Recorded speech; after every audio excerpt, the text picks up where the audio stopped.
الحمد للہ نحمدہ ونصلی علی رسولہ الکریم۔ آج انشاءاللہ 12واں اور 13واں پارہ میں دونوں پارے اس کا کچھ منتخب آیات اور خلاصہ اور تفسیر پیش کروں گا۔ 12ویں پارے میں سورہ ہود ہے۔ سورہ ہود میں اللہ تعالیٰ نے سب سے پہلے نوح علیہ السلام کا واقعہ بیان کیا۔ نوح علیہ السلام نے اپنی قوم سے کہا اللہ تعبدوا الا اللہ، اللہ کے سوا کسی کی عبادت مت کرو، مجھے تمہارے بارے میں ڈر ہے کہ دردناک عذاب نہ آ جائے۔ نوح علیہ السلام آدم علیہ السلام کے بعد وہ پہلے نبی ہیں جو توحید کی دعوت کے لیے دنیا میں آئے۔ تو قوم جواب میں کہتی ہے ما نراک الا بشرا مثلنا، آپ تو ہماری طرح کے انسان ہیں۔ یعنی لوگ عقیدت جب ہی کرتے ہیں جب کوئی آپ میں کوئی الگ ٹائپ کے ہوں آپ، یعنی لوگ نارمل انسان کو عزت دینے کے لیے تیار ہیں نہیں، اور اسلام یہ چاہتا ہے کہ نارمل انسان بن جاؤ۔ حکیم الامہ مولانا اشرف علی تھانوی رحمہ اللہ کے پاس جو ہے نا لوگ آتے تھے تو انہوں نے فرمایا لوگ میرے پاس بزرگ بننے کے لیے آتے ہیں، انسان بننے کے لیے آیا کرو۔ بزرگ سے مراد ہے اصطلاح میں جس کو بزرگ کہا جاتا ہے۔ ہمارے ہاں ولی اللہ کا مفہوم ایک عجیب ہی مفہوم بنا لیا ہے، تو سیدھا سیدھا انسان کے بچے بن جائے، انسان تمیز سے زندگی گزارے، بس وہی بزرگ ہے، انہی کو ہم بزرگ کہتے ہیں۔ تو کہنے لگے آپ ہماری طرح کے انسان ہو۔ دوسرا ان کو پرابلم یہ تھی کہ آپ کے جو فالوورز ہیں وہ زیادہ تر قوم کے پست لوگ ہیں، غریب غربا، تو یہ غریب غربا ہمیں پسند نہیں۔ تو نوح علیہ السلام سمجھاتے رہے بھائی دلائل کو دیکھو، یہ کیا کہ میرے ارد گرد غریب لوگ زیادہ بیٹھ رہے ہیں، اس سے کیا ہوتا ہے؟ آج بھی دیکھیں کہ لوگ دلیل کو نہیں دیکھتے، آپ کے لباس کو دیکھتے ہیں، سوٹ ٹائی کو دیکھتے ہیں، انگلش تھوڑی آپ مارنا شروع کر دو اس کو دیکھتے ہیں، تو ان چیزوں سے متاثر ہوتے ہیں۔ یقیناً لباس اچھا رکھنا چاہیے، اللہ نے آپ کو نعمت دی ہے تو لباس بھی اچھا ہو، حدیث میں آتا ہے پوشاک بھی اچھی ہو، اس کا اثر پڑتا ہے انسان پر، لیکن یہ چیزیں حق کا معیار نہیں ہوتی۔ تو نوح علیہ السلام نے ان کو سمجھایا تو اور یہ بھی کہا دیکھو میں دعوت دے رہا ہوں، میرا کوئی اس میں مفاد نہیں ہے، بلکہ میں قوم کی مخالفت برداشت کر رہا ہوں، تو یہ بھی تو میرے برحق ہونے کی دلیل ہے۔ ہر طرح سے دلائل دے دیے، اور وہ کہنے لگے غریبوں کو ہٹائیں یہاں سے۔ نوح علیہ السلام نے کہا من ینصرنی من اللہ ان طردتہم، اگر میں نے ان کو اپنی مجلس سے ہٹا دیا تو بتاؤ مجھے اللہ کے عذاب سے بچائے گا کون؟ عقل مند ہوتا نا کوئی تو اسی بات کو کہتا کہ یہی ان کے کھرے اور سچے ہونے کی دلیل ہے، کہ یہ دنیا کی عزت کی خاطر، ایسا نہیں کہ دولت مندوں کو قریب لائیں غریبوں کو پیچھے رکھیں۔ تو اس بات کا بڑا خیال کرنا چاہیے۔ آپ اگر دین کی دعوت کا کام کر رہے ہیں تو امیر غریب میں آپ کو فرق کرنے کی اجازت نہیں ہے۔ ہاں سرداروں پہ الگ سے محنت کرنا تاکہ وہ جب ایک مسلمان ہوگا تو باقی سارے ہو جائیں گے، وہ ایک الگ بات ہے، لیکن آپ کی جو عمومی مجلس ہے نا، جو وعظ و نصیحت کی مجلس ہے، اس میں امیر اور غریب میں فرق کرنے کی اجازت نہیں ہے۔ تو وہ قوم کہنے لگی ہاں نوح علیہ السلام نے یہ بھی کہا جن کو تم کمتر سمجھتے ہو نا، تم یہ کہہ رہے ہو کہ میں ان کو مجلس سے ہٹا دوں، مجلس سے ہٹانا تو دور کی بات، میں ان کو کمتر ماننے کے لیے تیار نہیں ہوں، کیونکہ اللہ کے ہاں ان کا مقام بہت بلند ہے، وہ حق پر ہیں تو اللہ کے ہاں ان کا مقام بلند ہے۔ تو اس لیے آپ کو بھی کسی سے عزت کرنی ہو تو اس میں اس کی سب سے پہلے اس کا عمل دیکھنا چاہیے۔ وہ سمجھاتے رہے 950 سال ہو گئے، یا نوح قد جادلتنا، نوح بڑے پھڈے ہو گئے۔ بھائی آواز صاف آ رہی ہے اس میں؟ صحیح ہے بالکل؟ چیک کیا آپ نے؟ ہاں تو وہ کہنے لگے کہ اتنے پھڈے ہو گئے، 950 سال ہو گئے، ایک ہی آپ نے رٹ لگائی ہوئی ہے، ایک ہم نے رٹ لگائی ہوئی ہے، معاذ اللہ ان کے الفاظ دہرا رہا ہوں میں۔ تو بہت جھگڑا ہو گیا، جادلتنا کا مطلب وہی جھگڑا، یعنی برے الفاظ سے خطاب کیا انہوں نے۔ نصیحت کو کیا کہہ رہے ہیں؟ جھگڑا، بس ایک ہی چیز کے پیچھے پڑے ہوئے ہو۔ فَأَكْثَرْتَ جِدَالَنَا فَأْتِنَا بِمَا تَعِدُنَا إِن كُنتَ مِنَ الصَّادِقِينَ۔ اب ایسا ہے کہ وہ عذاب لے آؤ جس کا آپ وعدہ کر رہے ہیں۔ ہم تو دیکھتے ہیں نارمل حالات گزر رہے ہیں، سب سب کچھ سیٹ ہے, کوئی مسئلہ خراب نہیں ہے, تو سب سیٹ ہے تو لے آؤ. نوح علیہ السلام نے فرمایا جب اللہ عذاب لانا چاہے گا نا تو میری پھر نصیحت تمہیں فائدہ نہیں پہنچائے گی. اور پھر نوح علیہ السلام کی طرف وحی کی گئی کہ اب ان میں سے کوئی بھی ایمان نہیں لائے گا, جتنے ایمان لانے تھے لے آئے ہیں, اور اب ان کے بارے میں مجھ سے بات بھی مت کرنا. وَاصْنَعِ الْفُلْكَ بِأَعْيُنِنَا وَوَحْيِنَا, اور میری نگاہوں کے سامنے اب آپ کشتی تیار کیجئے, اور ان ظالموں نے غرق ہو کے رہنا ہے. دیکھو اس سے بھی پتہ چلتا ہے اسباب اختیار کیے جا رہے ہیں. اللہ یہ بھی تو کر سکتا تھا نا کہ طوفان آئے گا, پانی آئے گا, یہ سب برباد ہو جائیں گے, آپ کو اللہ بچا لے گا. بھائی پانی میں بچنے کے لیے کیا چاہیے؟ کشتی. تو اللہ نے کہا اسباب اختیار کریں, جب بارش برسے گی تو آپ کہاں جائیں گے؟ آپ بھی تو اسی بارش میں ڈوبنے کا خطرہ ہے نا. نہیں آ رہی سمجھ میں؟ تو یہ جو بار بار ہمارا مذہبی طبقہ کہتا ہے نا نہیں بس اللہ پہ توکل, اسباب نہیں, یہ بے وقوفی کی علامت ہے. تو وَيَصْنَعُ الْفُلْكَ, کشتی بناؤ کشتی. پانی آئے گا تو جو کشتی میں ہوں گے وہ بچ جائیں گے, جو نہیں ہوں گے وہ نہیں بچ سکتے. تو اسباب اختیار کرنے کا حکم دیا جا رہا ہے. وَيَصْنَعُ الْفُلْكَ وَكُلَّمَا مَرَّ عَلَيْهِ مَلَأٌ مِّن قَوْمِهِ, جب بھی قوم کے لوگ گزرتے مذاق اڑاتے. سَخِرُوا مِنْهُ, مذاق اڑاتے, بارش بھی نہیں ہے, کوئی دریا نہیں ہے, تالاب نہیں ہے, کشتیاں بنائی جا رہی ہیں, ساڑی عقل اچ نہیں آندا. قَالَ إِن تَسْخَرُوا مِنَّا فَإِنَّا نَسْخَرُ مِنْكُمْ كَمَا تَسْخَرُونَ, نوح علیہ السلام نے کہا ابھی ہم تمہارا مذاق اڑائیں گے, ٹھیک ہے نا. اور یہاں تک کہ اللہ فرماتے ہیں جب ہمارا حکم آیا وَفَارَتْ تَنُّورُ, و تنور کھولنا شروع کر دیا, ہر جگہ سے پانی نکلنا, تو ہم نے نوح علیہ السلام سے کہا کہ ہر جانور کے ایک جوڑا آپ اس میں ڈال دیں, کیونکہ اب جب طوفان تھمے گا تو آپ کو ضرورت ہوگی جانوروں کی. تو جو جانور بچانے ہیں ان میں سے ایک ایک پیئر, این ممکن ہے ڈائناسور اسی زمانے میں تباہ ہوئے ہوں, حقیقت ہے, اس کا امکان موجود ہے, کیونکہ وہ ڈائناسور اٹھا کے کیسے ڈالتے ہیں اس میں, تو ممکن ہے بہت سے جانور اسی طوفان میں ان کی نسلیں ختم ہو گئی ہوں, کیونکہ پوری زمین پر آیا تھا یہ طوفان. ہم نے کہا کہ ہر جانور کے 2 جوڑے لے لیں اور اپنے گھر والوں کو بھی لے آئیں, اہل و عیال کو بھی, مگر جنہوں نے ہلاک ہونا ہے جن کے مقدر میں آپ وہ نہیں آئیں گے آپ کے ساتھ. تو بیٹا ایمان نہیں لایا تھا وہ ہلاک ہوگا.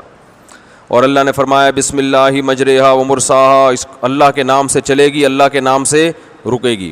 وہی تجری بہم فی موج کالجبال, فرمایا پانی اوپر تک بھر گیا اور آسمان سے بھی پانی برسا اور زمین سے بھی پانی ابلا ہے, تو وہ پہاڑ کی طرح جو ہے نا ان کو لے کے جھول رہی ہے کشتی, ایسے سمندر بن گیا تھا, وہ پہاڑ کی طرح جھول رہی ہے. ایسے موقع پہ نوح نے اپنے بیٹے کو پکارا جو کنارے پہ کھڑا تھا, اے بیٹے میرے ساتھ سوار ہو جا اور تو کافروں کے ساتھ نہ ہو. بیٹے نے کہا میں پہاڑ پہ چڑھ جاؤں گا جو مجھے پانی سے بچا لے گا. یہ جو لبرل لوگ ہوتے ہیں جو مذہب پہ یقین نہیں رکھتے نا, یہ اتنا سائنس پہ یقین رکھتے ہیں کہ ان کے سامنے سب کچھ دکھا بھی دیا جائے نا تو یہ ماننے والے نہیں ہوتے.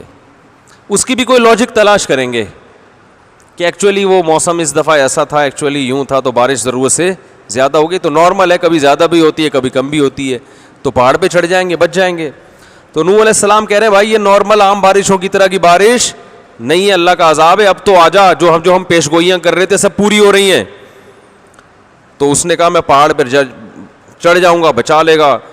نوح علیہ السلام نے کہا لا عاصم اليوم من امر اللہ الا من رحم, آج وہی بچے گا جس پر اللہ رحم کرے گا, آج وہ بچے گا جو اسباب اختیار کرے گا, وہ نہیں, اللہ رحم کرے گا. یہ تو ہم کشتی میں آنا, یہ تو اللہ کے حکم سے ایک سبب اختیار کیا ہے نا. یہ باتیں ہو رہی ہیں کہ حال بینہم الموج, ایک موج آئی ہے نوح علیہ السلام اور ان کے بیٹے کے درمیان حائل ہوئی ہے. فکان من المغرقین, وہ بھی غرق ہونے والوں میں شامل ہو گیا.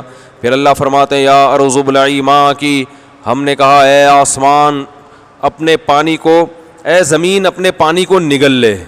اتنا پانی تھا نا کہ یوں نہیں کا جذب کر لے, نگل, گھونٹ بھر بھر کے پی. یہ بلاغت ہے قرآن کی, یہ بتانے کے لیے کہ پانی تھوڑا نہیں تھا.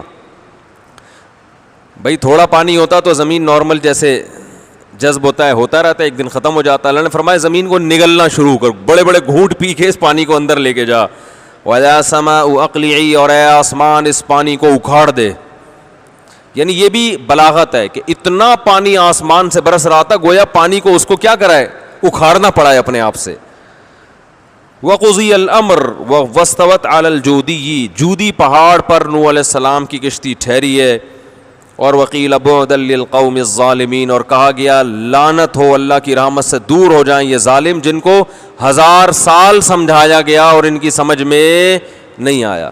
ہمارے حضرت جو ہے نا, جب قرآن کی آیتیں پڑھتے تھے پیغمبروں کے واقعات, تو فرماتے تھے کہ پیغمبروں کے واقعات سے پتہ چلتا ہے کہ ڈنڈے کے بغیر بات سمجھ میں آنا بہت مشکل ہے.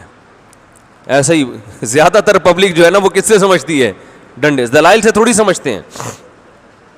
وَنَادَى نُوحٌ رَبَّهُ, نوح علیہ السلام نے اپنے رب کو پکارا, اے اللہ میرا بیٹا بھی ہلاک ہو گیا, تو نے تو وعدہ کیا تھا میرے اہل و عیال کو بچائے گا. نوح علیہ السلام کو اللہ نے فرمایا کہ وہ تیرے اہل میں نہیں ہے, اس کا عمل ٹھیک نہیں تھا. انی اعیذک ان تکون من الجاہلین, میں تجھے نصیحت کر رہا ہوں کہ تو نہ سمجھو میں سے نہ ہو جائے. نوح علیہ السلام نے اللہ سے پناہ مانگی, اللہ میں مغفرت طلب کرتا ہوں کہ میں نے اپنے بیٹے کی جو موت ہے اس پر تجھ سے یہ مطالبہ کیا. تو قیل یا نوح اہبط بسلام منا وبرکاتہ, روئے زمین میں کوئی زندہ نہیں بچا تھا, پہاڑ پر کشتی آگے ٹھہری ہے, سب 1000 سال کوئی کم عرصہ ہوتا ہے, سمجھا سمجھا کے کم بختوں کو تھک گئے تھے. سورہ نوح میں کیا آتا ہے, انی دعوت قومی لیلا ونہارا, اے اللہ دن میں بھی پکارا رات میں بھی پکارا. اسلام کی دعوت لبرلزم کے خلاف ہے, یاد رکھو. یہ جو آپس میں ہمارے پھڈے چلتے ہیں نا, رفع الیدین, ٹانگیں چوڑی پتلی, فاتحہ, یہ تو ہمارے آپس کے جیسے ساس بہو کے جھگڑے نہیں ہوتے گھر میں, وہ یہ ہیں. یہ اصل اسلام کے مسائل نہیں ہیں. اور ان موضوعات پر تو ہم بات بھی اس لیے کرتے ہیں کہ لوگوں نے ہمیں چھیڑا ہے, ورنہ ان کو چھیڑنے کی ضرورت ہے ہی نہیں. وہ بتا رہا تھا نا, اگر قالی خلیل صاحب نے بلا وجہ امام حنیفہ تک پہنچتے ہو تو نبی تک کیوں نہیں پہنچ جاتے؟ ضرورت کیا ہے اس قسم کی باتوں سے؟ جو 99% لوگ جو چاروں اماموں کو فالو کر رہے ہیں, وہ 99% امت چھوڑ کے آپ کو فالو کرنا شروع کر دے گی.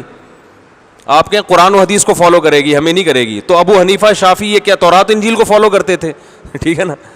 خام خامے فضول چیز میں اپنی قوم کی جو ہے نا صلاحیتوں کو کھپایا جا رہا ہے. تو اصل مسائل یہ ہیں جن کو قرآن بیان کر رہا ہے.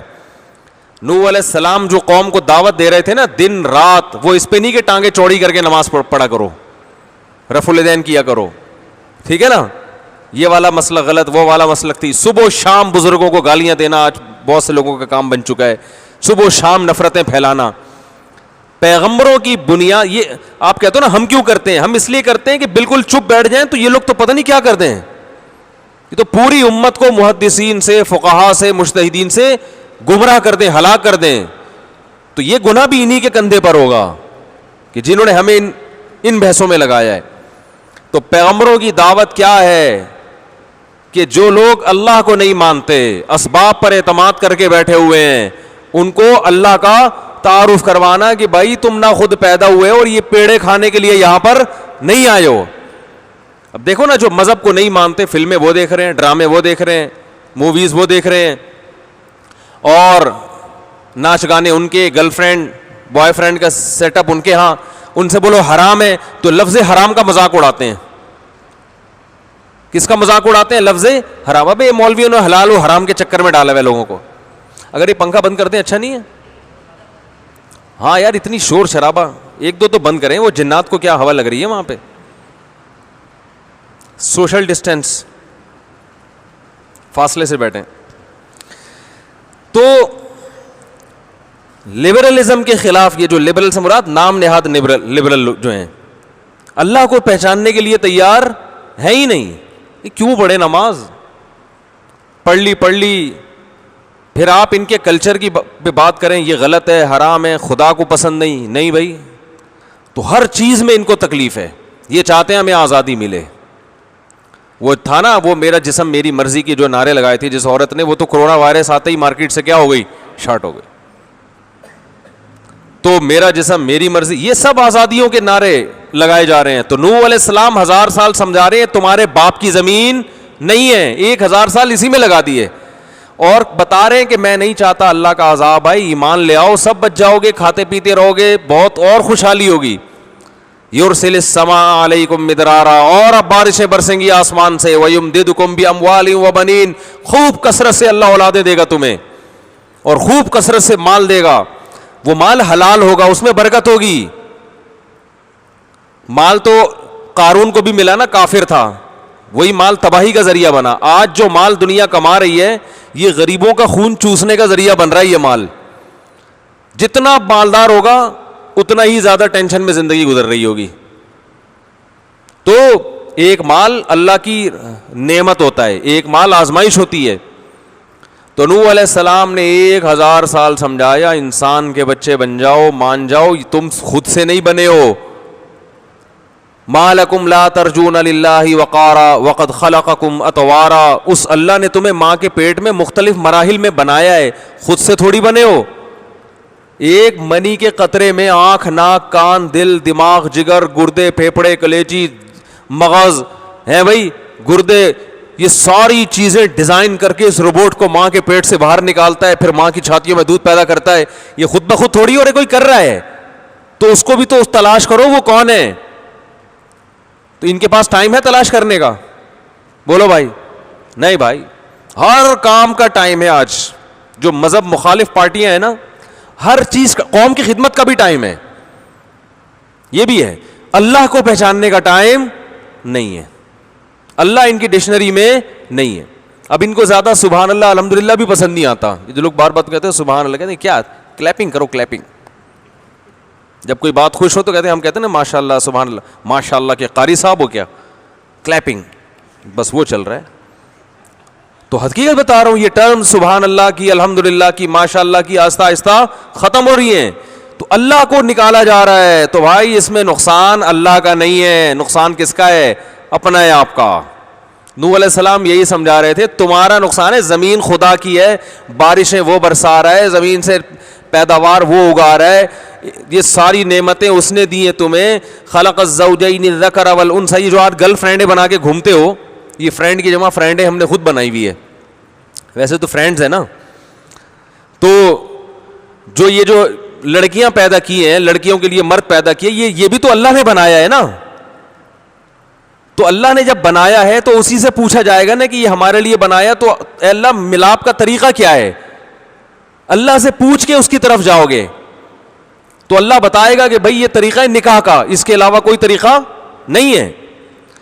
اللہ کی پیدا کردہ مخلوق, جو مرد کے لیے عورت, عورت کے لیے مرد, دونوں ایک دوسرے سے فائدہ اٹھا رہے ہیں, مگر خدا کی حدود کا خیال کرنے کے لیے تیار نہیں ہے کہ کیا لیگل ہے کیا انلیگل ہے.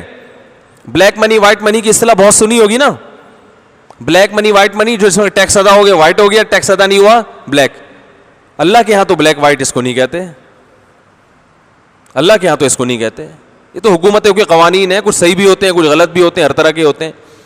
اللہ کے ہاں بلیک وہ ہے جو آپ بینک میں جاب, سودی بینک میں جاب کر کے جو تنخواہ لیتے ہو, اللہ کے ہاں وہ ٹوٹل کیا ہے؟ بلیک منی ہے. سمجھ میں آ رہی ہے بات؟ اس پہ آپ نے زکوٰۃ نہیں نکالی, جو گولڈ پڑا ہوا ہے گھر میں وہ کیا ہے؟ وہ بلیک گولڈ ہے. وہ گولڈ نہیں ہے, وہ بلیک گولڈ ہے. اللہ کے ہاں اگر آپ کے پاس جو پیسہ ہے اس سے آپ بوڑھے باپ کی خدمت نہیں کرتے, خرچ نہیں کرتے, وہ سارا منی بلیک ہے. گورنمنٹ کے خزانوں میں وہ منی بلیک, بولو بھائی, نہیں ہے. آپ کے گھر میں بوڑھا باپ ہے, بوڑھی ماں ہے, بھائی بیمار ہے, غریب ہے, آپ اس کو نہ دو, آپ گورنمنٹ کو ٹیکس دے دو, گورنمنٹ کہے گی بہت بہت اچھا شہری ہے, یہ کہے گی نا. بولو بھائی, کیونکہ گورنمنٹ اپنا فائدہ دیکھتی ہے, وہ یہ تھوڑی دیکھتی ہے ابا کو کیا کھلا رہا ہے, اماں کو کیا کھلا رہا ہے, غریبوں کو کیا کھلا رہا ہے. اس کو اس سے غرض تھوڑی کہ ٹیکس دے رہا ہے کہ نہیں دے رہا. تو اللہ کے ہاں کیا ہے کہ بھائی آپ کا سارا منی بلیک ہے اگر آپ اپنے بوڑھے باپ پہ خرچ, بولو بھائی, کیونکہ اللہ کا حق جو ہے نا وہ یہ والا ٹیکس ہے, باپ کو دو, ماں کو دو, بیوی بچوں پہ خرچ کرو. تو سارا مسئلہ یہیں سے ہے. تو پیغمبروں کی دعوت, انی دعوت قومی لیلا و نہارا, دن میں بھی رات میں بھی ایک ہی دعوت کی, بھائی اللہ کو پہچانو جس نے تمہیں پیدا کیا, اس کا وہ چاہتا ہے, وہ اس کی نظر میں یہ حلال ہے, یہ حرام ہے. اور یہ ہم جو آپ حکومتیں چلا رہے ہیں, حکومتیں کر رہے ہیں, تو ہم یہ سمجھ بیٹھے ہیں کہ یہ ہماری ہیں. ہمارا تو کچھ بھی نہیں ہے, 2 منٹ لگتے ہیں حکومت چھینتے ہوئے. فرعون سے بڑے زیادہ طاقتور حکمران تھوڑی بن سکتے ہم. تو اللہ فرماتے ہیں کہ وَأَوْرَثْنَا الْقَوْمَ الَّذِينَ يُسْتَضْعَفُونَ مَشَارِقَ الْأَرْضِ وَمَغَارِبَهَا الَّتِي بَارَكْنَا فِيهَا. فرعون جیسے پاورفل کو ہم نے سمندر میں غرق کیا اور اس قوم کے حوالے زمین کر دی جو سب سے کمزور ترین قوم تھی دنیا کی. اللہ نے کہا ہٹا بھائی اس سے لے زمین. ٹھیک ہے نا. فرعون سمجھ رہا میں هَذِهِ الْأَنْهَارُ تَجْرِي مِن تَحْتِي. اس نے کہا یہ میرے باغات دیکھو.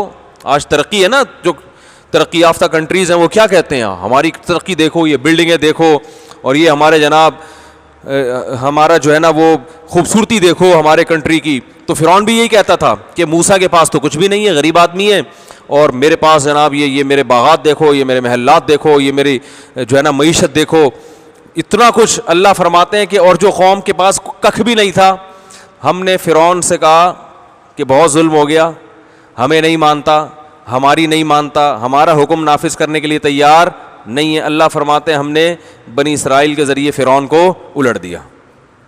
چل بھائی تو واپس, تو خوش فہمی میں مبتلا ہو گیا تھا کہ یہ زمین کس کی ہے, میری. بالکل ایسے ہی ہے جیسے کوئی غریب فقیر مسکین آدمی چڈی بنیان میں آپ کے ہاں پہنچا اور کہنے لگا میرے پاس کچھ کپڑے نہیں ہیں. آپ کو ترس آیا, آپ اسے اپنے گھر میں لے کر گئے, آپ نے اس کو نہلایا, کئی ہفتوں سے نہایا نہیں تھا, اسپرے کیا, بلکہ پہلے آپ نے اسے ڈیٹول سے نہلایا, ٹھیک ہے نا, اور خوب سروس کروائی آپ نے اس کی. پھر جناب آپ نے کیا کیا, اس کی ہیئر کٹنگ کی بہت اچھے سے تمیز سے, پھر آپ نے اس کو 3 پیس سوٹ اور ٹائی پہنایا, اور آپ نے اس کو بہترین گاڑی کی چابی پکڑائی, بالکل جیسے کسی کمپنی کا بہت بڑا آفیسر ہے. آپ نے کہا یار کیا یاد کرو گے, ہم نے تم پہ یہ احسان کیا. آپ نے کہا کہ بس اتنا سا میرا کام کر دیا کرو کہ یار میرا بچہ بھی اسکول جاتا ہے صبح صبح, تو تم یہاں سے جب گزرو گے تو اس بچے کو بھی اسکول چھوڑ دیا کرو. 2-4 دن آپ نے چھوڑا, اس کے بعد اب آپ سیٹھ صاحب کو لفٹ کرانے کے لیے تیار ہے ہی نہیں. اور جا کے جب کوئی کہہ رہا ہے یار جس سیٹھ نے تم پر اتنا احسان کیا, یہ گاڑی دی, یہ 3 پیس سوٹ ٹائی, ہمیں تو تمہارا ماضی پتہ ہے, تمہاری کوئی اوقات نہیں تھی, تو یار کبھی کبھار اس کی خدمت کر لیا کرو, جا کے پوچھ لیا کرو. تو آپ کہہ رہے کیوں پوچھ لوں بھائی, میرے پاس ٹائم نہیں ہے, قوم کی خدمت کرنی ہے, میں نے کیا کرنا ہے. اچھا اس نے کاروبار بھی چلا کے دے دیا آپ کو, دکان پہ بٹھا دیا, اب آپ غریبوں کو کھانا کھلا رہے ہو, ٹرسٹ بنا رہے ہو, جیسے کرتے ہیں لبرل لوگ انسانیت کی خدمت. جس نے دیا ہے اس کو پوچھنے کے لیے تیار نہیں, وہ گزرتا ہے تو سلام بھی نہیں کرتے, بلکہ جو سیٹھ صاحب کی زیادہ تعریفیں کرتے ہیں نا, بڑے اچھے ہیں بڑے اچھے, کہتے ہیں کلیپنگ کیا کرو, کلیپنگ. جب کوئی بات پہ خوش ہو تو یہ نہ کہا کرو سیٹھ صاحب بہت اچھے, سبحان اللہ الحمدللہ کا تو یہی مطلب ہے نا کہ اللہ بہت اچھا. تو اللہ کو نہیں لاؤ, سیٹھ صاحب جن نے احسان کیا اس کا تذکرہ نہیں کیا کرو, کلیپنگ. سمجھے کلیپنگ کو کہاں سے جوڑ رہا ہوں میں. تو اب کیا مسئلہ ہو گیا کہ ایک دن سیٹھ صاحب کا میٹر کیا ہو گیا, گھوم گیا, کہ یہ اس کو اس کی اوقات یاد دلانا انتہائی ضروری. تو سیٹھ آئے گا, ایک تھپڑ لگائے گا, سب سے پہلے ویسٹ کوٹ اتارے گا آپ کا, ٹھیک ہے نا, 2-4 اپنے بندے لے کر آئے گا, بولے گا یہ جو ہے نا اوقات کیا ہو گیا, بھول گیا, یہ اس کو میں نے یہ سب چیزیں دی تھیں تو یہ اب ہم ہی کو بھول گیا ہے. تو وہ آئے گا 2-4 چماٹ لگائے گا کھینچ کے, اور وہ بنیان بھی, پہلے تو چڈی بنیان تو تھا نا, وہ بھی اتروا لے گا, ٹھیک ہے نا, وہ بھی اتروا لے گا, اور چترول لگا کے آپ کو بھیجے گا بھائی کہ تو جو ہے نا اپنی اوقات بھول گیا تھا. کرے گا وہ, یقیناً کرے گا, غیرت ہوگی تو کرے گا. بھائی ہم نے تجھے ایک چیز دی ہے, تو یار پتہ نہیں کیا سمجھ رہا ہے. تو اللہ نے بھی فرعون کے ساتھ ایسا ہی کیا. فرعون کو بتایا کہ یہ حکومت اللہ نے دی ہے, یہ زمین اللہ کی ہے, ان الارض للہ یورثها من یشاء من عبادہ, یہ زمین اللہ نے پیدا کی ہے, ہم تو بعد میں آئے ہیں زمین میں. تو فرعون کے سمجھ میں نہیں آیا, اللہ نے وہی کیا کہ ایک تھپڑ لگایا, اس سے اس پر ساری حکومت چھینی اور کس کے حوالے کر دی, بنی اسرائیل کے. جیسے آپ وہ چھین کے نا وہ سوٹ اور ٹائی اپنے کسی رشتہ دار کو دے دو گے, بولے گے بھائی اس کو راس نہیں آ رہی, یہ تم پکڑو. تو بالکل یہی ہے کہ یہ جو لوگ جو مذہب مخالف لوگ ہیں, یہ اللہ کو انہوں نے لغت سے, ڈکشنری سے نکال دیا ہے. تو نوح علیہ السلام نے ان کو سمجھایا, قوم کیا کہنے لگی ہے, تو یا نوح اہبط بسلام منا وبرکات, اے نوح سلامتی کے اور برکتوں کے ساتھ یہاں پر اتر جا. سب کو برباد کر دیا جو اللہ کو نہیں مانتے تھے, بڑے عیاشی تکبر سب ختم کر دی اللہ نے, اور فرمایا کہ سلامتی کے اور برکتوں کے ساتھ اتر جائیں یہاں پر. دنیا میں اب کوئی ایسا نہیں ہے جو اللہ کو ماننے والا نہ ہو. 40 یا 80 لوگ تھے اور برکتوں کے ساتھ اتر جائیں. کیا مطلب؟ اب زمین اپنی برکتیں کھولے گی. وَأُمَمٌ سَنُمَتِّعُهُمْ، اور ہم آپ کو پہلے بتا دیں اب ان کی نسل میں ایسے لوگ پیدا ہوں گے جن کو ہم دنیا کا فائدہ پہنچائیں گے، پھر وہ بھی نافرمان ہو جائیں گے. ثُمَّ يَمَسُّهُم مِّنَّا عَذَابٌ أَلِيمٌ، اور پھر ان کو ہماری طرف سے اسی طرح دوبارہ عذاب پہنچے گا. تو یہ قیامت تک سلسلہ چلتا رہے گا، پہنچتے رہیں گے عذاب. اس کے بعد اللہ نے اور پیغمبروں کا تذکرہ کیا. وقت چونکہ کافی ہو چکا ہے، یہ پیغمبروں کا تذکرہ آتا رہے گا، پھر ہم دوسرے پارے میں کریں گے. کتنا ٹائم رہ گیا بھائی؟ 30 منٹ ہونے میں 3 ٹائم رہ گئے، ابھی تو ٹائم ہے. اسی میں اللہ نے سورہ حضرت ہود علیہ السلام کا تذکرہ کیا. پھر ہود علیہ السلام کا تذکرہ کہ اپنی قوم کو سمجھا رہے ہیں، قوم بعض میں بات نہیں مان رہی ہے، اور بالآخر وہ قوم بھی تباہ ہو گئی. قوم عاد، ہود علیہ السلام کی قوم تھی قوم عاد. بہت طاقتور تھے یہ لوگ. تو انہوں نے جب سمجھایا تو وہ کہنے لگے کہ ہمیں ایسا لگتا ہے کہ آپ ہمارے بتوں کے خلاف اتنا بولتے ہو نا، تو انہوں نے آپ پہ کچھ کر دیا ہے. یہ عامل بھی ڈراتے ہیں نا کہ مفتی طارق مسعود صاحب جو ہمارے خلاف اتنی تقریریں کرتا ہے نا، تو ہم جنات بھیج دیں گے، یہ کر دیں گے. کچھ بھی نہیں کر سکتے بیچارے، یہ سمجھ رہے. تو وہ بھی وہمی آدمی ہر چیز سے ڈرتا ہے. پولیس نہیں ڈرتی، کمال کی بات ہے. پولیس کو کسی روحانی علاج والے کے پاس بھیجو نا گرفتار کرنے کے لیے، وہ یا جو جادوگر بیٹھے ہوئے ہوتے ہیں، جتنے مردی جن چڑیلیں بھوت لے کے بیٹھا ہو، ایک عام سا پولیس والا جائے گا، اس کو موبائل میں ڈال کے جہاں چاہے گا لے جائے، لاکر میں ڈال دے گا، بولے گا تو بلا جتنے جن ہیں. وہ بڑے دھمکیاں دیتے ہیں، میں یوں کر دوں گا، میں یوں کچھ بھی نہیں کرتے. تو کہنے لگے ہمارے بتوں نے کچھ کر دیا ہے. انہوں نے فرمایا کہ تمہارے بت، تم اور تمہارے سارے بت مل کے میرے خلاف تدبیریں کرو، کخ بھی میرا نہیں بگاڑ سکتے. اور پھر کہنے لگے میں نے تو اپنا پیغام پہنچا دیا ہے، لیکن تم ماننے والے نہیں ہو، تو اللہ تمہیں ہلاک کر کے دوسری قوم پیدا کرے گا. اور اللہ فرماتے ہیں جب ہمارا عذاب آیا تو ہم نے ایمان والوں کو بچا لیا، ان کو ہلاک کر دیا. وَتِلْكَ عَادٌ جَحَدُوا بِآيَاتِ رَبِّهِمْ، فرمایا یہ قوم عاد تھی جنہوں نے اپنے رب کی نشانیوں کا انکار کیا. وہ بھی اپنے رب کی نشانیاں دیکھ رہے تھے، بارشوں کا برسنا، کیسے گھٹلی سے تناور درخت پیدا ہوتا ہے. بھائی یہ سب چیزیں خود بخود نہیں ہو سکتی. سب آیتوں کا انکار کیا کم بختوں نے. اللہ فرماتے ہیں ہلاک کر دیا. الا ان عادا کفروا ربهم، سنو قوم عاد نے اپنے پیدا کرنے والے کا انکار، رب کا معنی پالنے والے کا انکار کیا جو ان کو کھلاتا تھا. ایسے رشتے کا انکار کر دیا. بھائی جیسے کوئی آدمی اپنے باپ کا انکار کر دے، ماں کا انکار کر دے، لوگ کہیں گے یار کسی دور کے رشتے دار کا انکار کرتے تو سمجھ میں بھی آتا ہے. تو اللہ یہاں رب کا رشتہ بتا رہے ہیں کہ جو پیدا کرنے والا، پالنے والا. فرمایا قوم عاد نے اس کا انکار کیا. الا بعدا لعاد قوم ہود، سنو خبردار قوم ہود جو عاد تھی وہ بھی اللہ کی رحمت سے دور ہو گئے. پھر اللہ نے دوسرے پیغمبر بھیجے، صالح علیہ السلام. انہوں نے اپنی قوم کو سمجھایا کہ اللہ نے تمہیں زمین میں بہت آبادی دی ہے، بہت طاقتور بنایا. انشاکم، پیدا کیا اسی زمین میں. تو وہ کہنے لگے اے صالح تجھی سے ہم کو بڑی بڑی امیدیں تھیں، کچھ قوم کی ترقی کے لیے کچھ اچھے کام کرے گا. قد کنتا فینا مرجوا قبل ھذا، اے صالح کس چکر میں لگ گیا ہے تو ہے بھائی. تو ایک ایسا تھا، کیونکہ صلاحیت ہوتی ہے نا پیغمبروں میں، تو ایک باصلاحیت تھا جو ہم سمجھتے تھے کہ قومی ترقی کے لیے بڑا کردار ادا، بولتے کیوں نہیں، بڑا کردار ادا کر سکتا ہے، لڑ سکتا ہے ہمارے لیے، کچھ ایجادات کر لیتا، کچھ نسخے بتا دیتا، ٹھیک ہے نا، کچھ بھی کر لیتا جو اس زمانے میں ہوگا. تجھ سے امیدیں تھیں، تو کس چکر میں لگ گیا بھائی. یہ مطلب ہے اس آیت کا. تو ہمیں یہ کہہ رہے اللہ کو پہچانو، اللہ کو پہچانو، تو یہ تو کس چکر میں لگ گیا. تو صالح علیہ السلام نے فرمایا کہ میں اللہ کی طرف سے واضح دلیل پر ہوں، اور میں اس دلیل کو کیسے چھوڑ سکتا ہوں. تو وہ کہنے لگے آپ اگر واقعی اللہ کے پیغمبر ہو تو کوئی عجیب و غریب سا معجزہ دکھاؤ. ایسا بالکل پاگلوں والی بات ہے نا. انہوں نے یہ کیا معجزہ؟ انہوں نے کہا یہ جو پہاڑ ہے نا اس سے اونٹنی نکال کے دکھاؤ. اب یہ کوئی بات ہے؟ یہ پہاڑ سے کیا نکالو؟ اونٹنی.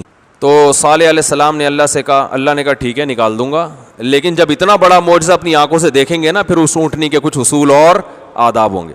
جب وہ پانی پیے گی تو کسی اور جانور کو گھاٹ پہ آنے کی اجازت نہیں ہے، کیونکہ وہ اللہ کی اونٹنی ہے. پہاڑ سے اونٹنی نکلی ہے تو کچھ دن تو انہوں نے صبر کیا, ڈرتے تھے کہ واقعی یہ تو بڑا معجزہ ہو گیا, لیکن وہ اونٹنی پانی اتنا پیتی تھی, اس وقت ان کے مویشیوں کے لیے پانی بچتا نہیں تھا. تو پھر چند شرارتی اٹھے, انہوں نے کہا کہ اس کو مار ڈالو, اور سب جو ہے نا, جب سارے قبیلوں کے لوگ مل کے ماریں گے تو کسی پر بھی کیس نہیں بنے گا, کسی پر بھی الزام نہیں ہوگا. تو انہوں نے اونٹنی کو مار ڈالا. اللہ نے فرمایا تمتعوا فی دارکم ثلاثۃ ایام, اللہ نے صالح علیہ السلام سے کہا ان سے کہہ دو 3 دن تک مزے اڑاؤ, بس تم بستی میں 3 دن تک مزے اڑاؤ, عیاشی کرو. اس کے بعد اللہ کا عذاب آئے گا غیر مکذوب, اور یہ ایسا وعدہ ہے جس میں جھوٹ نہیں ہے. تو وہ قوم مست تھی, مان ہی نہیں رہی تھی کہ عذاب آ سکتا ہے, کیونکہ سب نارمل حالات تھے. اور صالح علیہ السلام کو اللہ نے حکم دیا آپ اپنے ایمان والوں کو اس بستی سے لے کے نکل جائیں. فلما جاء امرنا نجینا صالحا والذین آمنوا معه برحمت منا, فرمایا جب ہمارا حکم آیا ہم نے صالح اور ایمان والوں کو بچا لیا اس دن کی ذلت سے, اور ظالموں کو ایک زوردار آواز نے پکڑا ہے اور اپنے گھروں میں الٹے پڑے ہوئے تھے. بڑی قومیں جو ہے نا, اللہ نے ان کو آواز اور ہوا سے مارا ہے, یہ ان کے تکبر کو خاک میں ملانے کے لیے, کیونکہ یہ کہا کرتے تھے من اشد منا قوہ, ہم سے زیادہ پاورفل کون ہے. تو اللہ نے آواز, اور جو کسی کا کچھ بگاڑ نہیں سکتی, اور ہوا بہت ہلکی چیز, تو ہوا اور کس سے, آواز سے, کہ تم تو اللہ کی ہوا کو برداشت نہیں کر سکتے, باقی کس چیز کو برداشت کرو گے. اللہ فرماتے ہیں ایسے ہو گئے کہ لم یغنوا فیہا, جیسے کبھی رہے ہی نہ ہو, اس جگہ کبھی کوئی آبادی ہوئی نہ ہو. الا ان ثمود کفروا ربہم, خبردار سنو صالح کی قوم سمود نے بھی اپنے پیدا کرنے والے کا انکار کیا, جو ان کو پالنے والا تھا نا اس کا انکار کیا. الا بعدا لثمود, خبردار سنو قوم سمود بھی اللہ کی رحمت سے دور ہو گئی, ہمیشہ کے لیے جہنم کی آگ. پھر اللہ نے ابراہیم علیہ السلام کا تذکرہ کیا. لوط علیہ السلام ابراہیم علیہ السلام کے بھانجے تھے, وہ ایسی قوم کی طرف نبی بنا کے بھیجے گئے جو لڑکوں سے بدکاری کرتی تھی. وہ قوم, ان میں یہ بہت زیادہ عادت پڑ گئی تھی. لوط علیہ السلام نے ان کو جا کے سمجھایا کہ اے میری قوم, اللہ نے مرد کے لیے عورت کو پیدا کیا ہے تو ان سے نکاح کرو, مرد کے لیے مرد کو پیدا نہیں کیا. تو وہ قوم نے جواب میں کہا کہ اگر آپ زیادہ پاکیزہ بنتے ہو تو ہماری بستی کو چھوڑ کے چلے جاؤ, آپ کو یہ ماحول اچھا نہیں لگتا تو آپ چلے جاؤ. تو انہوں نے کہا میں اللہ کی طرف سے بھیجا گیا ہوں تمہیں سمجھانے کے لیے, جب اللہ کا وعدہ ہوگا, اللہ کا حکم ہوگا, میں چلا جاؤں گا. لیکن یہ فحاشی ہے جو تم سے پہلے دنیا میں کسی نے نہیں, اس برائی کی بنیاد لوط علیہ السلام کی قوم نے رکھی تھی. سمجھایا یہ بے حیائی ہے. تاتون الرجال, مردوں سے کیوں خواہش پوری کر رہے ہو؟ آج بتاؤ یہ ہومو سیکس کو پروموٹ کیا جا رہا ہے کہ نہیں کیا جا رہا؟ بالکل نیچر کے خلاف. اب جب ان لوگوں سے آپ بات کرو جو ملحد ہے نا, جو اللہ کو نہیں مانتے, ایتھیسٹ, یہ کبھی یورپ کے قانون, امریکہ کے قانون پر اعتراض نہیں کریں گے. ان کو اسلام ہی نظر آتا ہے. جو اسلام جو بالکل نیچر کی دعوت دے رہا ہے اس پہ, نبی کی شادیوں پہ اعتراض کریں گے, ٹھیک ہے نا. اور یورپ جو گے سیکس کی اجازت دے رہا ہے, اتنی بے حیائی, اس پہ بات کبھی بھی نہیں کریں گے. یہ بات کریں گے نبی صلی اللہ علیہ وسلم نے اتنی شادیاں کی, تو نکاح کی ہے نا, شادیاں کی نا, مرد کو تو, عورت کو تو اللہ نے پیدا مرد کے لیے کیا ہے, تو اس پہ تو ان کو اعتراض ہوگا. لیکن جو مذہب کو نہیں ماننے والے لوگ جس قسم کے گندے قوانین کو پروموٹ کر رہے ہیں اس پہ انگلیاں نہیں اٹھائیں گے. ایک اسی طرح میری کسی سے بات ہوئی, انہوں نے کہا اس میں خرابی کیا ہے اگر معاذ اللہ لڑکا لڑکے سے, لڑکی لڑکی سے. میں نے کہا جو ہر خرابی کو زبان سے ڈیفائن نہیں کیا جا سکتا. کسی بھنگی کو بتائیں یہ گوں ہے, گندی چیز ہے, وہ کہیں کیوں گندی ہے؟ میں تو روزانہ اس میں گھستا ہوں, مجھے تو بدبو نہیں آتی. تو بھائی تمہاری ناک کا فالٹ ہے یہ. تو یہ جو قانون ہے نا گے سیکس کا, اور یہ جو ہومو سیکس کا قانون جو الاؤ کیا ہے, یہ بغیرتی ابھی رکے گی نہیں. آپ دیکھیں کہ کل یہ لوگ جا کر ان رشتوں سے سیکس کی بھی اجازت دیں گے جو محرم رشتے ہیں, اور پھر اس پر بھی سوال یہ نشان ہوگا کہ اس میں حرج کیا ہے. ابھی وہاں سسٹر سے نکاح الاؤ نہیں ہے, لیکن سوال یہ ہوتا ہے کہ کیوں الاؤ نہیں ہے, وہ بھی تو بغیرتی ہے نا. تو چونکہ غیرت آہستہ آہستہ ختم ہوتی ہے, ابھی اتنی ان کی ختم نہیں ہوئی ہے, لہذا انہوں نے محرم رشتوں سے جو ہے نا وہ سیکشول ریلیشن قائم کرنے کی اجازت نہیں دی, لیکن کل اس کی بھی اجازت ہوگی. تو یہ انسان ہے یا یہ گدھا ہے؟ کس طرف قوم کو لے کے جا رہے ہیں؟ تو پیغمبروں کی جو تعلیمات ہیں وہ آپ کو پاکیزگی کی طرف لے کر آتی ہیں, اور واللہ یدعو الی دار السلام، سورہ یونس میں اللہ نے فرمایا اللہ تمہیں سلامتی کے راستے کی طرف بلاتا ہے، جس میں تمہارا کلچر بھی، تمہاری صحت بھی اور تمہاری نیچر بھی محفوظ رہے گی، اور جو اللہ کے علاوہ راستے ہیں وہ تمہیں تمہاری فطرت اور نیچر سے ہٹاتے ہیں۔ اس لیے ہم آپ کو نکاح کی دعوت دیتے ہیں، شادیاں کرو شادیاں۔ لوگ ہمیں کہتے ہیں یہ ہر وقت یہی باتیں کرتا رہتا ہے، اس لیے کہ اس کو اگر ابھی جذباتی بن کر معاشرے میں پروموٹ نہیں کیا گیا نا تو ہمارا انجام وہی ہوگا جو ان لوگوں کا انجام ہے، کیونکہ نکاح کے خلاف تحریکیں بہت زیادہ چل رہی ہیں۔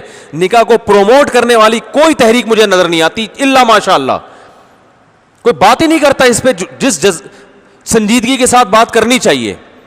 گرل فرینڈ کو دھڑا دھڑ معاشرے میں کلچر چل رہا ہے، گرل فرینڈ بوائے فرینڈ، تو یہ کیا بےہودگی ہے بھائی؟ یہ تو لوط علیہ السلام نے قوم کو سمجھایا، قوم کی سمجھ میں نہیں آئے، تو اللہ فرماتے ہیں پھر ہم نے لوط علیہ السلام کو فرشتوں کو بھیجا لوط علیہ السلام کے پاس انسانی شکل میں، خوبصورت فرشتے تھے، لوط علیہ السلام کے پاس آئے، پریشان ہو گئے کہ وہ تو یہ نوجوان خوبصورت لڑکے ہیں۔ لوط علیہ السلام کی بیوی نے جا کے لوگوں کو بتا دیا کچھ خوبصورت لڑکے آئے ہوئے ہیں ہمارے گھر میں، وہ بھی اس بے حیائی میں ان کے ساتھ ملی ہوئی تھی۔ تو جاءت رسولنا لوطا سیء بہم، لوط علیہ السلام کا سینہ تنگ ہونے لگا، بہت پریشان ہوئے۔ وقال ھذا یوم عصیب، آج بڑا مشکل دن ہے، کیونکہ غیرت مند آدمی اپنی مہمان کی بے عزتی برداشت نہیں کرتا۔ مہمان ہے بھائی میرے گھر میں، باس دیکھو اللہ کی رحمت کے اپنے پیغمبر کو پہلے پریشان کر رہے ہیں، کیونکہ پریشان کرنے کے بعد جو خوشی سنائی جاتی ہے اس میں خوشی زیادہ ہوتی ہے، اس میں خوشی کیا ہوتی ہے؟ زیادہ ہوتی ہے۔ اللہ نے کہا ابھی پیغمبر کی آخری آزمائش ہے، ذرا اچھی طرح سے ان کو آزماؤ۔ ایک طرف مدد کے وعدے، ایک طرف پیغمبر کہیں گے اللہ میں ساری زندگی ان کو سمجھاتا رہا، مجھی کو آزمائش میں ڈال دیا، میرے گھر مہمانوں کو آزمائش میں ڈال دیا، ہوگا نا؟ لیکن پیغمبر اللہ سے شکایت نہیں کرتے کہ بھئی اللہ کی طرف سے آزمائش ہے، بس برداشت کرو۔ تو لوط علیہ السلام کو تو یقین تھا کہ یہ لڑکے ہیں، تو کہنے لگے لوط علیہ السلام ھذا یوم عصیب، بہت سخت دن ہے آج، اور قوم کو مخبری ہوئی، وہ دوڑتے ہوئے آ رہے ہیں اور کہنے لگے کہ یا وہ خوشی سے نا آ گئے کہ خوبصورت لڑکے آئے ہیں۔ لوط علیہ السلام نے کہا اولائی بناتی ان کنتم فاعلین، اے لوگو یہ میری قوم کی بیٹیاں ہیں، عورتیں ان سے نکاح کرو نا۔ تو ہماری قوم اس وقت ہوتی نا تو وہ یہی کہتی لوط علیہ السلام سے جو ہم پر طنز کیے جاتے ہیں۔ ہم یہاں شادیوں پہ بیان سننے کے لیے بولو بھائی نہیں آئے، وہ لوط علیہ السلام سے کیا کہتی؟ ہم یہاں نکاح کی فضیلت اور شادیوں پہ بیان سننے کے لیے نہیں آئے۔ تو آپ دیکھیں انٹرنیٹ پر بیہودہ چیزیں، لڑکوں سے دوستیاں بھی، گرل فرینڈ کا سسٹم بھی، جب ان کو بات کرو کہ نکاح کرو تو نیچے کمنٹس میں ہوتا ہے مفتی صاحب ہم شادیوں پر بیان سننے کے لیے بولو بھائی نہیں بیٹھ۔ مجھے پتا ہے آپ برے نہیں ہیں، لیکن معاشرے میں برائی بہت تیزی سے پھیل رہی ہے، تو اس کو پروموٹ کرنا پڑے گا۔ تو لوط علیہ السلام نے بھی کہا بھائی ہن اطہر لکم، یہ پاکیزہ راستہ ہے نکاح کا، یہ پیغمبروں کی سنت ہے، یہ نیچر ہے۔ ہر دور میں شریف اور خاندانی لوگ نکاح کر کے زندگی گزارتے ہیں کہ نہیں گزارتے؟ مجھے غصہ آ گیا نا، اڑا کے میں کڑائی شروع کر دوں گا، سمجھ میں آ رہی ہے بات؟ ہاں تو یہ ڈر گیا بیچارہ۔ تو خاندانی ہونے کی علامت ہے آپ کے بال بچے ہوں، سمجھ رہے ہو؟ یہ فیملی والا آدمی اچھا ہوتا ہے اللہ کی نظر میں، چھڑے چھاٹ اللہ کو پسند نہیں ہے۔ صحیح مسلم کی حدیث ہے، اس پہ واضح حدیث موجود ہے۔ تو لوط علیہ السلام نے کہا یہ قوم کی بیٹیاں ہیں، اللہ سے ڈرو اور مجھے میرے مہمانوں کے بارے میں رسوا مت کرو۔ الیس منکم رجل رشید، کیا تم میں ایک آدمی بھی ایسا نہیں ہے جو تمہیں سمجھائے؟ ایک آدمی بھی ایسا نہیں ہے تو تمہیں سمجھائے۔ قالوا لقد علمت ما لنا فی بناتک من حق، اے لوط تجھے معلوم ہے ہمیں عورتوں میں دلچسپی نہیں ہے۔ جب انسان لڑکوں سے بدفعلی کا عادی بنتا ہے تو پہلا عذاب کیا آتا ہے؟ نیچر سے ہٹ جاتا ہے۔ ہم نے دیکھا ہے بہت سے شادی شدہ لوگ ہوتے ہیں مگر عادت کیا ہوتی ہے؟ لڑکوں کے پیچھے بھاگنے کی۔ وہ گند کی وجہ سے حلال کو چھوڑ کر حرام کی طرف، یہ اس برائی کا دنیا میں سزا ملتی ہے کہ نیچر سے ہٹ جاتا ہے انسان۔ اور جو زنا کے عادی ہو جاتے ہیں ان کو نکاح میں دلچسپی، بتاؤ جو زنا کا عادی ہو وہ اپنی بیوی اس کو اچھی لگے گی؟ تو روزانہ لڑکیاں بدلنے کا عادی ہے وہ، اس کو وہ پرانی بیوی کہاں اچھی لگے گی؟ تو اس سے اس کا گھر کا نظام کیا ہو جاتا ہے؟ برباد۔ جو زنا سے بچتا ہے گھر آ کے اس کو سکون ملتا ہے، بیوی بچوں میں رہتا ہے، وہ اس کا گھر میں دل لگتا ہے، پھر بچے اس کی عزت کرتے ہیں جب وہ بڑے ہوتے ہیں کہ ہمارے ابا ہیں، یہ ہماری اماں ہیں، اگر یہ کلچر ہو کہ اماں کو ابا پہ اعتماد نہیں اور ابا کو اماں پہ, ابا کو پتہ نہیں میں جب آفس میں ہوں تو اماں کی کس سے سیٹنگ چل رہی ہوگی, اماں کو پتہ نہیں کہ ابا آفس میں کس کس سے مزید منہ کالا کرواتے ہوں گے, تو بچوں پہ کیا اثر پڑے گا. وہ ایک خاتون آئی نا, اپنے بچے سے پوچھا بیٹا بتاؤ جان کیسے نکلتی ہے, بچے نے کہا امی کھڑکی سے نکلتی ہے. خاتون اپنے بچے سے پوچھ رہی تھی بیٹا بتاؤ جان کیسے نکلتی ہے, اس نے کہا دیکھو اسکول میں کیا پڑھا ہے اس نے اسلامیات کے گھنٹے میں, اس میں بتایا بڑی خطرناک طریقے سے نیک برے لوگوں کی اور نیک لوگوں کی اچھی, تو اس نے کہا کیسے نکلتی ہے, اس نے کھڑکی سے نکلتی ہے. وہ حیران ہو گئی آنٹی کہ میرا بچہ کیا کہہ رہا ہے, تفصیل طلب کی, تو کہہ رہے ہیں وہ جیسی آپ آنے والی ہوتی ہیں نا تو ابو جو پڑوس میں جو آنٹی رہتی ہیں ان سے کہتے ہیں جان کھڑکی سے نکل جاؤ. کہہ رہی امی جب آپ آنے والی ہوتی ہیں تو پڑوسیوں کی جو آنٹی آتی ہے نا گھر میں, ابو ان سے کہتے ہیں کہ میری بیگم آ گئی ہے جان کھڑکی سے نکل جاؤ. تو جان ہمیشہ کہاں سے نکلتی ہے. تو بچے بڑے ہوشیار ہوتے ہیں, آہستہ آہستہ بچوں کے دل میں نہ باپ کی عظمت اور نہ ماں کی عظمت, رشتے ختم. زانی کا کوئی رشتہ نہیں ہوتا. جو مرد زنا کرتا ہے بیوی کی نظر میں اس کا مقام بولو بھائی گر جاتا ہے. عورت کہتی کردار کا ٹھیک نہیں ہے, کیریکٹر کا ٹھیک نہیں ہے. تو وہ رشتے ہی تو ہوتے ہیں انسان کو جو انسان بناتے ہیں. سب ختم, اکیلا اکیلا, پھر گانے گاتا ہے میں اکیلا ہوں, ٹھیک ہے نا, میں بڈھا ہوں, میں کیا ہو گیا, میں اکیلا ہوں. تو ایسے کیسز آ رہے ہیں, باپ کا جنازہ ہے بیٹا پڑھ نہیں رہا, کہہ رہا دفنا دو یار لے جا کے. یہ ہو رہا ہے پاکستان میں, ہونا شروع ہو گیا ہے, اور یہ مالداروں کے یہاں ہو رہا ہے, غریبوں میں نہیں دیکھا ہم نے.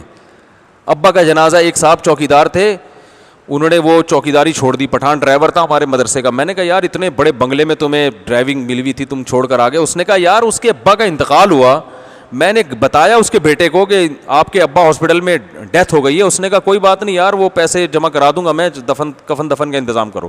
اٹھا نہیں کمبخت سوتا ہوا. یہ کراچی کی بات بتا رہا ہوں میں, ایریا نہیں بتاؤں گا, وہ ایریا والے پھر بولتے ہیں ہمیں بدنام کر رہے ہو. یہ دولت مندوں کے ہاں یہ شروع ہو گیا ہے, رشتے ختم, پیسہ پیسہ پیسہ بس, سمجھ رہے ہو.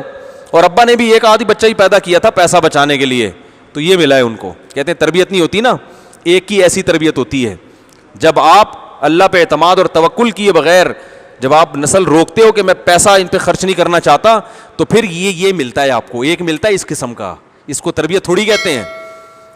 تو کہتے ہیں تربیت نہیں ہو پائے گی, خام خواہ کی فضول چیزیں نکالی ہوئی ہیں. تو لوط علیہ السلام نے سمجھایا, قوم کی سمجھ میں نہیں آیا. لوط علیہ السلام نے کہا کاش میرے بازوؤں میں طاقت ہوتی, میں تمہیں یہاں سے دھکیل دیتا, اکیلا ہوں, کمزور ہوں, کچھ نہیں کر سکتا. جب لوط علیہ السلام کی اس قسمہ پرسی کو فرشتوں نے دیکھا تو فرشتوں نے کہا یا لوط انا رسول ربک, ہم نوجوان لڑکے نہیں ہیں, تیرے رب کے بھیجے ہوئے پیغمبر ہیں. لن یصلوا الیک, پہلی خوشخبری, ہرگز یہ تجھ تک نہیں پہنچ سکتے. اپنی تو بات ہی نہیں کی, ہم تک تو پہنچنا ممکن ہی نہیں ہے. ہمیں جو اللہ نے طاقت دی ہے وہ تو تیرا بھی کچھ نہیں بگاڑ سکتے. اور اب کرنا کیا ہے, فاسری باہلک بقطع من اللیل, رات کے تھوڑے حصے میں اپنے اہل خانہ کو لے کے نکل جائیں. جو بھی آپ کی بیٹیاں ہیں, بیٹے ہیں, جتنی اولادیں ہیں, سب کو لے کے رات کے تھوڑے سے حصے میں نکل جائیں.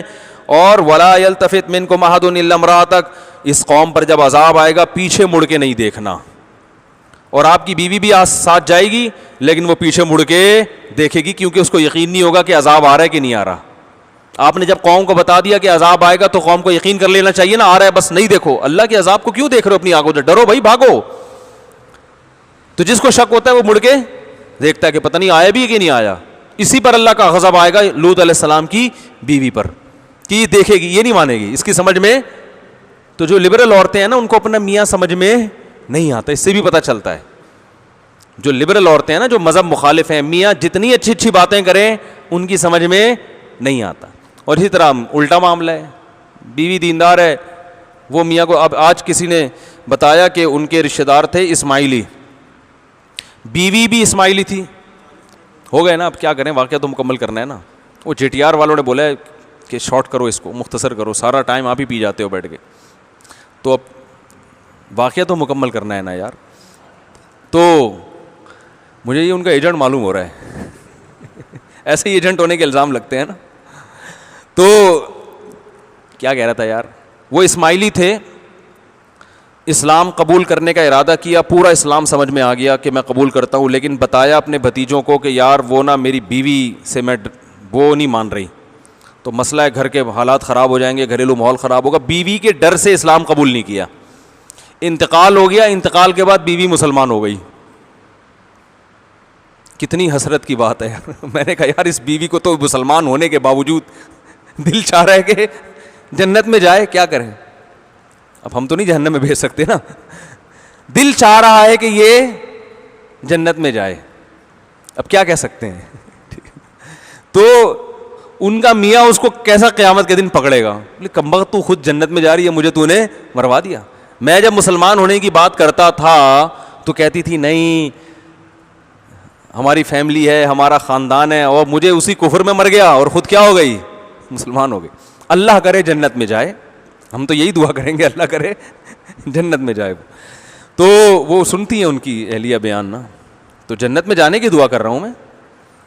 تو باقی یہ ان کے میاں کی غلطی ہے کہ ایک مخلوق کی خاطر اللہ کو ناراض, کیسے گھاٹے کا سودا. جب آپ کو اسلام سمجھ میں بھی آ گیا, ساری زندگی کی آپ مصیبت برداشت کر رہے ہو, دنیا کے چند تھوڑی سی جو ہے نا وہ عزت کی خاطر یا خاندان کے ریلیشن کی خاطر, تو یہ بے وقوفی کی بات ہے. تو لوط علیہ السلام نے سمجھایا, اللہ نے کہا کہ نکل جاؤ.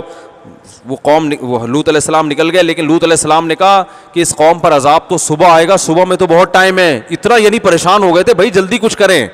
تو انہوں نے فرمایا الیس الصبح بقریب, اے لوط صبح کا وقت ان قریب آنے والا ہے, بہت تھوڑا ٹائم ہے, بس آپ نکلیں اور صبح صادق کی کرن پھوٹتے ہی ان کے اوپر اللہ کا عذاب آئے گا. اللہ فرماتے ہیں فلما جاء امرنا جعلنا عالیہا سافلہا, جیسے ہی ہمارا عذاب آیا لوط علیہ السلام نکلے ہیں, ہم نے زمین کے اوپر کے حصے کو نیچے کا کر دیا, ایسے الٹ دی زمین, اور ان پر پھر آسمان سے پتھر بھی برسے ہیں. مسومۃ عند ربک وما ہی من الظالمین ببعید.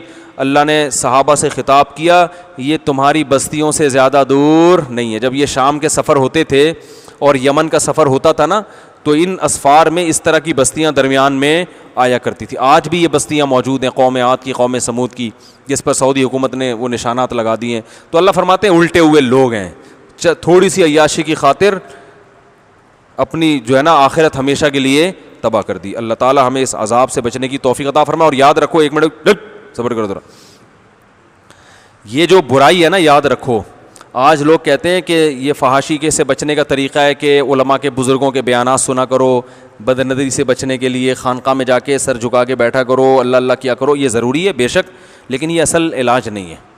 بھوک کا اصل علاج کیا ہے؟ روٹی ہے, سمجھ رہے ہو. اب ایک آدمی کو بھوک لگ رہی ہے, چوری کرنے کا دل چاہ رہا ہے, ادھر پراٹھا اس کا انڈا یہاں سے کھینچنے کا. جب بھوک لگتی ہے تو ایسا ہی ہوتا ہے نا. افطار پہ جب ہم بیٹھے ہوتے ہیں, آج تو بہت ٹف روزہ تھا کراچی میں, اتنی پیاس لگ رہی تھی, افطار پہ بیٹھے بار بار گھڑی دیکھ رہے ہوتے ہیں کہ نہیں دیکھ رہے ہوتے؟ مؤذن صاحب پہ غصہ آنے لگتا ہے, بھائی اذان دے یار, ہوتا ہے نا. کیسا دل چاہ رہا ہوتا ہے, یا اللہ, دعا بھی مانگ رہے ہوتے ہیں تو نظر. اب کوئی کہے یہ لالچی لوگ ہیں جو یہاں بیٹھے ہوئے ہیں دسترخوان پہ, یہ ٹھرکی ہیں معاذ اللہ, اس طرح کے الفاظ استعمال کریں. وہ بھائی یہ تو نیچر ہے بھائی, بھوک لگ رہی ہے تو یہ رزق ہمارے لیے, اللہ نے ایک ٹائم بتا دیا, اس سے پہلے نہیں کھانا. اب آپ کہہ رہے ہو کہ چونکہ اس کو بہت دل چاہ رہا ہے تو اب اس کو چاہیے کہ علماء کے بیان سنیں کہ پکوڑے کھانا اسلام میں کتنا بڑا گناہ ہے. یہی ہوگا نا بھائی, یہ نہیں ہوگا, اس سے فائدہ نہیں ہوگا. اس سے فائدہ جب ہوگا جب وقتی طور پر چھڑوایا جا رہا ہو, بتایا جا رہا ہو بھائی چند گھنٹے کی بات ہے, سورج جیسی غروب ہوگا سارے پکوڑے سموسے آپ کے لیے ہیں, پھر انسان صبر کر لیتا ہے. تو اس سے زیادہ انسان مرد کی اٹریکشن عورت کی طرف, اس سے زیادہ. تبھی پکوڑوں پہ قاتلانہ لڑائیاں نہیں ہوتی. عورت کے پیچھے تو لوگ ایک دوسرے کو مار دیتے ہیں, خودکشیاں کرتے ہیں, عشق معاشقے میں کھمبوں سے لٹک کے مر جاتے ہیں. آپ اگر ہسپتالوں میں جاؤ نا, بھوک سے خودکشی کرنے والوں کا ریشو اور ناکام عشق میں خودکشی کرنے والوں کا ریشو, ناکام عشق کے ریشو 99% ہوگا اور بھوک سے مرنے والے 1% ہوں گے. سمجھ رہے ہو کہ نہیں سمجھ رہے؟ یہ بھائی اللہ کی طرف سے ہے. تو اس کا حل صرف بیانات سننا, تبلیغ میں وقت لگانا نہیں ہے, یہ بھی ضروری ہے. اس کا اصل حل یہ کہ حلال انتظام کرو بھائی. ایک آدمی کو بھوک لگ رہی ہے, روٹی کھانے کا دل چاہ رہا ہے, بھائی اسے بولے گا یار پیسوں سے خرید کے کھا لے. وہ کہہ رہے پیسے نہیں ہے تو پیسے کما لے. تو بالکل یہی ہے بھائی, مرد کی عورت کی طرف رغبت ہے, عورت کی مرد کی طرف رغبت ہے, تو اس رغبت کو ختم نہیں کرو, نہ کیا جا سکتا ہے, کوئی حل نہیں ہے, حلال طریقے سے پوری کر لو, صحیح ہو جائے گا, سیٹنگ پہ آ جائے گا. پھر بھی نہیں آ رہا تو پھر اس میں فالٹ ہے, پھر اس کو آپ لے جاؤ کسی لیبارٹری میں, بھائی اس کو تو سیٹنگ ہی آؤٹ ہوئی, پھر ٹھرکی بھی بولو اس کو, پھر اس کو جو ہے نا ہوس کا مریض بھی بولو, پھر کچھ بھی گالیاں دو اس کو. نکاح کیا ہی نہیں ہے ایک آدمی نے, آپ اس کو جو ہے نا وہ نکاح سے روک رہے ہو اور نکاح کو پروموٹ کر نہیں رہے معاشرے میں. باپ اپنے بیٹے کو شادی کرنے نہیں دیتا ہے, پھر آگے مفتی صاحب سے شکایتیں لگا رہا ہے کہ یہ غلط کام کرتا ہے. کرنا پھر بھی حرام ہے, ایسا نہیں کہ آپ کہیں گے کہ میں آپ کو سند دے رہا ہوں کہ نکاح نہیں ہو رہا تو غلط کام کر سکتے ہیں, اس پہ تو اللہ کا عذاب آئے گا. لیکن نکاح کو بھی پروموٹ کرنا چاہیے, جلدی نکاح کریں, اس میں اللہ نے ہمیں حوصلہ دیا ہے کہ این یکون فقراء یغنیہم اللہ من فضلہ, زیادہ خرچے مرچوں کی ٹینشن مت لو. جو اللہ پیدا ہوتے ہی تمہاری ماں کی چھاتیوں میں دودھ پیدا کر دیتا ہے نا, جب بیوی گھر میں آئے گا تو 2-4 پراٹھے کا انتظام کر دے گا اس کے لیے. لوگ کہتے ہیں صرف کھانے ہی تھوڑی ہوتا ہے, اور بھی خرچے ہیں, اللہ کو بھی پتہ ہے اور بھی خرچے ہیں, وہ کر دے گا اللہ تعالیٰ. جنہوں نے نکاح کیا دیکھو وہ اچھی زندگی گزارنے, اور جو ہمیں اپنے دوستوں احباب میں جو کما رہے تھے اب تک ویسے کے ویسے ہی, آج تک اپنے پاؤں پہ کھڑے ہو ہی نہیں سکے, وہ کوشش میں ہی لگے میں اپنے پاؤں پہ کھڑے ہو جائیں پھر شادی کریں گے. میں ان سے کہتا ہوں تم نہیں کرو گے, اور 2-4 سال رہ گئے بڑھاپے کے, اب ویسے بھی خام خامے کسی عورت کو بیوہ بنانے کے لیے شادی کرنا اسلام میں ویسے بھی اچھا کام نہیں ہے, تو چھوڑ دو, اب ایسی زندگی گزار لو. تو نکاح کی عمر کم عمری میں نکاح ہوتا ہے, اس میں جذبات ہوتے ہیں, محبت ہوتی ہے. وہ آیا تھا نا میڈیا پہ, 18 سالہ لڑکے نے 18 سال لڑکی سے شادی کی, دیکھ کے خوشی ہو رہی تھی کہ نہیں ہو رہی تھی؟ دیکھ کے خوشی ہو رہی تھی یار, ان میں کیسی ٹوٹ کے محبت ہوگی بھائی, ہے نا. اور ویسے آپ دیکھو انٹرنیٹ پہ جنہوں نے فیس بک پہ تصویریں ڈالی ہوئی ہوتی ہیں کالے کولے لگا کے, اکثر میں تو نکاح پڑھاتا ہوں, اکثر دولہا کالا کولا میں نہا کے آتا ہے, بال پورے دھک کالے کیے ہوئے ہوتے ہیں. میں کہتا ہوں بیگم کے سامنے ڈیٹول سے سر مت دھونا, ایسا صابن استعمال کرو, ایک بیبی شیمپو آتا ہے وہ ہلکا پھلکا ہوتا ہے, اس سے نہیں. میں نے کہا لائف بوائے سے سر نہیں دھونا, بھاگ جائے گی پہلی رات. اور وہ کون سا کم عمر ہوتی ہے, وہ پورے ڈسٹمپر کے ڈبے لگا کے بیٹھی ہوئی ہوتی ہے, پورے ڈب ڈب ڈب ڈب جو ہے نا ڈسٹمپر کے ڈبے, پورے میک اپ والے تو لاکھوں روپے لے کے اس کو انسان یعنی بناتے ہیں کہ لگے دیکھنے میں. تو وہ بھی یہی ہے کہ وہ بس اب کب تک بھائی وہ ڈسٹمپر اور وہ سارے استری کی ہوئی ہوتی ہے اپنے اوپر. تو کم عمری میں شادی کرو. میرا مقصد کسی بڑی عمر کے لوگوں کا مذاق اڑانا نہیں ہے, اس عمر میں انسان باپ اچھا لگتا ہے, ماں اچھی لگتی ہے.